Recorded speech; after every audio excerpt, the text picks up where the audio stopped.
in front of a stunned national audience. Ivanka Trump strutted onto the stage like she owned the country and unloaded on Barack Obama, arrogantly declaring he had destroyed America and that she and her family were finally coming to deport the un-Americans like him. Obama just sat there with that signature calm smirk, letting her dig her own grave with every venomous word before he slowly rose, locked eyes with her, and ripped the mask clean off in one devastating blow, exposing how the so-called perfect Trump daughter had flown on Epstein's plane multiple times, stayed silent while her father joked about dating her, and watched her family's darkest secrets explode across the giant screen for the entire world to see. The Grand Ballroom in Washington was packed wall to wall. Cameras rolled live for millions watching across the country. Ivanka Trump walked straight to the microphone like she owned the stage. No hello, no smile, no warm-up. She pointed right at Barack Obama sitting across from her and let it rip. "You weakened America," she said, her voice sharp and loud. "Your leadership let the borders fall apart. Crime went up, wages went down, and good American families suffered. People like you are the reason we're in this mess. You owe this country an apology." The room went dead quiet for half a second, then exploded into gasps and whispers. Reporters leaned forward. Phones shot up to record. Obama sat there in his chair, legs crossed, looking calm as ever. He didn't flinch. He just waited until the noise died down a little, then leaned toward his mic. "That's a strong opinion," he said, his tone even and relaxed. "But let me ask you this, Ivanka. What new project are you pushing right now that actually helps everyday Americans? Not talk, not slogans, real help for working families." Ivanka's face turned red instantly. You could see the anger flash in her eyes. She gripped the podium tighter and shot back without missing a beat. "Only real Americans get to ask questions like that," she snapped. "People who actually love this country and understand what it stands for." A few people in the crowd cheered. Others looked shocked. The tension in the room jumped up another notch. Obama gave a small, cold smile. He didn't raise his voice. He didn't need to. Before he could answer, Ivanka kept going, doubling down hard. "You and Jasmine Crockett," she said, pointing straight at him. "We'll deport both of you soon enough. We're taking our country back." The hall erupted. Gasps, shouts, people standing up. Some clapped, some booed. The live stream chat probably blew up in seconds. Obama let the noise roll over him for a moment, then spoke again, his voice cutting through the chaos like a knife. "What kind of leader sets daily deportation targets without even giving people a hearing?" he asked. "You're talking about kicking out families, workers, and neighbors without listening to their stories. That's not strength. That's cruelty dressed up as policy." Ivanka opened her mouth to fire back, but Obama kept going, still calm but now with steel in his words. "And while we're on the subject of who belongs here," he added, "maybe you should remember that millions of Americans voted for me twice. They didn't question my love for this country. So let's keep this about facts, not who sounds more real American." The room was buzzing loud now. Cameras zoomed in on Ivanka's face. Her cheeks were flushed, deep red, and she looked like she was ready to explode. She stepped closer to the edge of the stage, eyes locked on Obama like she wanted to burn him alive with her stare. Obama didn't let the chaos settle. He looked straight at Ivanka, calm but with a sharper edge in his voice now. "You want to talk about real American values? Let's talk about your father's words then. Remember that interview where he said, 'If Ivanka weren't my daughter, perhaps I'd be dating her?' Or when he laughed and agreed when someone called you a piece of ass on Howard Stern. Those clips are still out there for anyone to watch." Ivanka's eyes went wide. She jumped forward and tried to cut him off. "That's enough. You don't get to twist family moments." But Obama kept going, steady and clear. "A father who talks about his own daughter that way, what does that say about the family values you're preaching up here? The same man who reduced you to how you look instead of who you are. Is that the example of respect and strength you want America to follow?" The room exploded again. Half the crowd cheered Obama. The other half shouted in anger. Phones lit up everywhere. Ivanka's face turned from red to almost purple with rage. She slammed her hand on the podium and started yelling. "You are so un-American," she screamed. "Your policies destroyed this country. Fast and furious Benghazi, the weak borders, the Iran deal. You bowed to our enemies and stabbed real Americans in the back. People like you are why my father had to come in and fix everything." Her voice cracked as she got louder. Sections of the audience roared in support, waving fists and chanting, "USA!"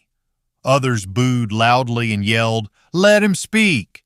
The hall felt like it was about to split in two. Security guards shifted nervously near the stage.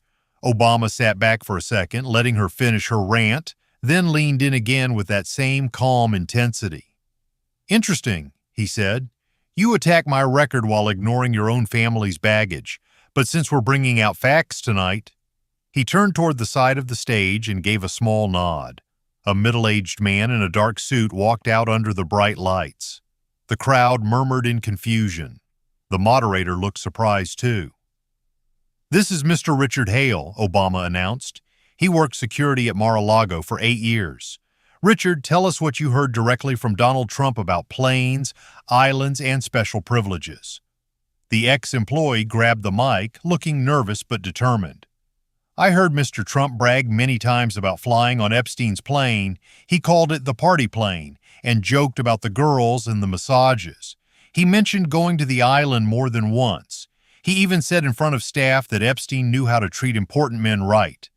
I quit because I didn't want any part of it." The entire ballroom went dead silent for 2 full seconds, then burst into loud chaos. Reporters jumped up. Flashes went off like crazy. Ivanka looked like she'd been punched in the gut. Her hands started shaking. "Cut his mic! Cut the microphone right now!" she screamed at the moderators. "This is fake. This is a setup. You can't let this liar speak." But the mic stayed on. Richard kept talking. "I'm not lying, ma'am. I have dates and other staff who will back it up." Mr. Trump laughed about it like it was normal rich guy stuff. Ivanka was breathing hard, eyes darting around the room. Obama sat there watching her, not smiling, not gloating, just letting the truth hang heavy in the air. Then Obama stood up slowly from his chair, the spotlight catching the serious look on his face. The room was still buzzing from the last witness, but everyone went quiet when he stepped closer to the center of the stage. He looked Ivanka dead in the eyes and dropped the bomb. "Everyone knows what went on at Epstein's island with your father," he said, his voice low but cutting through the hall like a blade. "You were there too. Barron is the result of those trips, and new reports with flight logs and photos just dropped this week. Let me read them for everyone watching at home." He picked up a tablet and started reading out loud. Flight log entry, March 12, 2005. Passenger list, Donald Trump, Ivanka Trump, Jeffrey Epstein. Destination, Little St. James. Return flight same day with additional passengers noted as young female guests. Another entry from 2006 mentions family massage time arranged by Epstein himself. The words hung in the air like smoke. People in the crowd froze. Some covered their mouths. Reporters typed furiously. Ivanka's face went completely white, then bright red again. Her hands gripped the podium so tight her knuckles turned pale. Before Obama could continue, Ivanka snapped. "Curse you!" she screamed at the top of her lungs, her voice breaking with pure rage. She stepped off the podium and tried to lunge toward him, heels clicking hard on the stage. "You sick liar, this is all fabricated bullshit." 2 security guards rushed in and grabbed her arms before she could get close. She fought them for a second, tears starting to stream down her face. "He's making this up. Obama is fabricating lies to destroy my family. This is a witch hunt. Turn the cameras off." The hall erupted in total chaos. Half the audience was shouting. The other half sat in stunned silence. Security held Ivanka back as she kept yelling through her tears, mascara running down her cheeks. She looked broken, furious, and completely exposed under the bright lights. Obama didn't move. He simply nodded to the control booth. A giant screen behind him lit up with clear, zoomed-in slides. The first one showed actual flight logs with Ivanka Trump's name printed right next to her father's and Epstein's. The second slide displayed old text messages between Trump and Epstein. "Great time on the island last weekend. The girls were exactly what we needed. Bring Ivanka next time." The entire ballroom went dead silent. You could hear a pin drop. No one cheered. No one booed. Everyone just stared at the screen in shock. Then Obama pointed to a reporter in the front row. "Sarah, you have the floor. Ask your question directly." The reporter stood up, voice steady but tense. "Ms. Trump, these logs show you on multiple flights to the island. Witnesses have described massage parties with underage girls present. Did you participate in any of those? Did your father bring you there knowing what Epstein was doing?" Ivanka stood there between the two security guards, breathing hard, tears still falling. Her mouth opened, but no words came out. She looked at the screen, then at the reporter, then back at Obama. Complete silence. She had no answer. Then Ivanka yanked her phone out of her pocket while still standing between the two security guards. Her hands were shaking as she dialed her lawyer on live television. "I'm calling my attorney right now," she said into the mic, voice hoarse from screaming. "This is defamation and we're suing everyone." She put the call on speaker. The lawyer's voice came through loud and clear. "Ms. Trump, we need to pivot. Hit him with Fast and Furious Benghazi, the IRS targeting conservatives." Ivanka jumped on it immediately. "See, this is who Obama really is. Fast and Furious got Americans killed. Benghazi, 4 dead Americans, and you lied about it. You weaponized the government against your enemies. That's your legacy." The crowd split again, some cheering her, others yelling, "Lies!" Obama waited until she finished, then spoke in that same steady voice. "Fast and Furious was a botched ATF operation that started under Bush and continued under my watch. I take responsibility for it. We fired people, reformed the program. Benghazi was a tragedy in a dangerous region. 8 investigations cleared me of wrongdoing. But let's not pretend your family's record is clean while you throw stones." He nodded toward the side entrance again. "And since we're talking facts, here's someone who saw the double standard up close." A tall, serious man in his late 50s walked onto the stage. The screen behind him showed his ID, former Secret Service agent Marcus Reed, assigned to Trump Family Protection 2017 to 2020. "I was there on multiple occasions," Reed said, looking straight at Ivanka. Mr. Trump would call staff over and say, "Go check on Ivanka. Make sure she's dressed right. I want to see how she looks before she goes out." He did this in front of 10, 15 people sometimes. Once he said, "She's got the best legs in the family. Go tell her to wear something tighter." Ivanka's eyes bulged. "That's a complete lie. My father never—" Reed pulled out his phone and held it up. The big screen mirrored it instantly. An old internal Secret Service email chain from 2018. The subject line read, "Trump family request. Ivanka appearance check." Trump's quoted words were right there in black and white. The room lost it. Gasps, shouts, people standing up. Ivanka tried to grab the phone from Reed, but security blocked her again.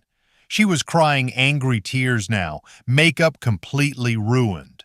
Obama stepped forward, his voice calm but heavy with authority. "Leadership isn't about power or bloodlines, it's about protecting people, even from your own family. I grew up without a father in the house. My mother worked hard. My grandparents sacrificed everything so I could have a shot. I joined community organizing because I saw families struggling. I went into politics to lift people up, not to use them as props or trophies." He paused, letting the words sink in. "I never had to worry about my daughters being objectified by their own father in front of staff. That's not strength. That's sickness. And America deserves better than leaders who normalize it." The silence that followed was deafening. Even Ivanka's supporters looked uncomfortable. The live stream numbers were skyrocketing as millions watched the Trump family's dirty laundry get aired in real time. Obama looked straight at Ivanka, the big screen still glowing behind him with the flight logs and emails. The whole room was hanging on every word. He didn't raise his voice. He just asked the question that cut deepest. "What father says those things about his own daughter on record?" Obama said slowly. "And what daughter stays silent year after year while it happens? You've built your brand on family values, but you never once pushed back when he talked about you like that in public. Why?" Ivanka completely lost it. Her face twisted in rage and pain as tears poured down. "Fuck you!" she screamed, her voice cracking loud through the microphone.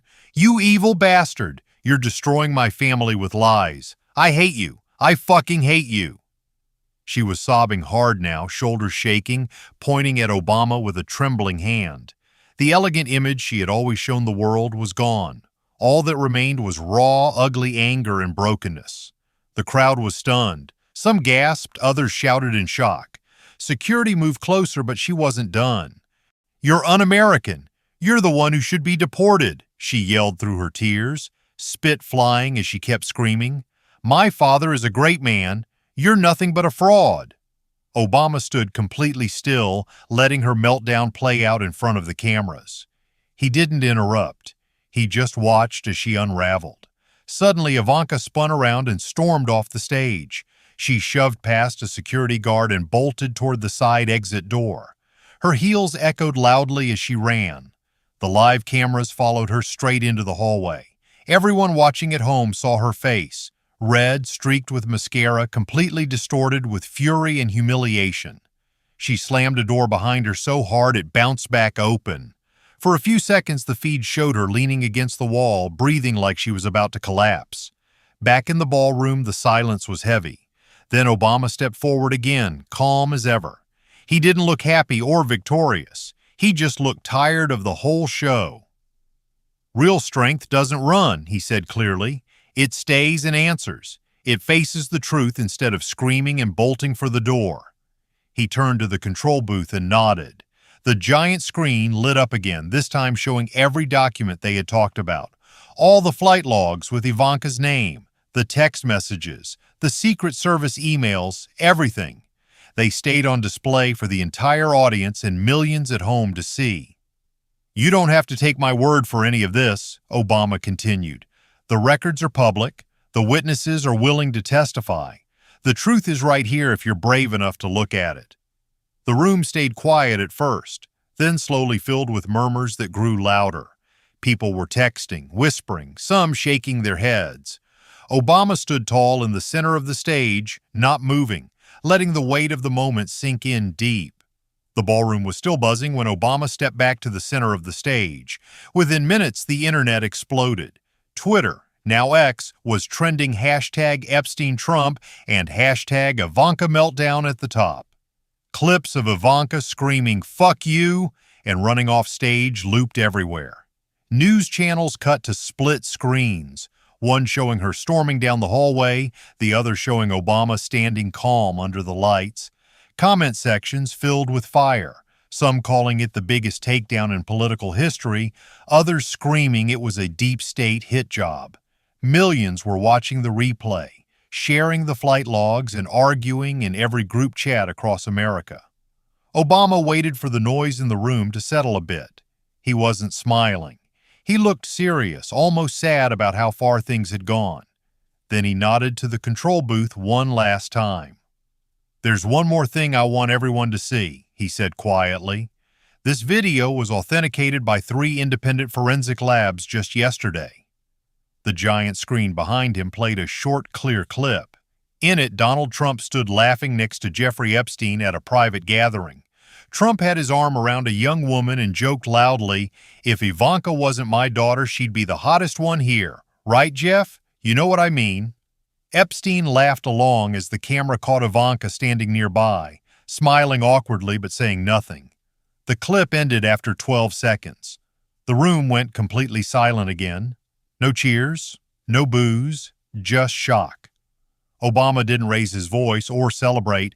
He simply said, "The truth doesn't need volume. It needs courage to face."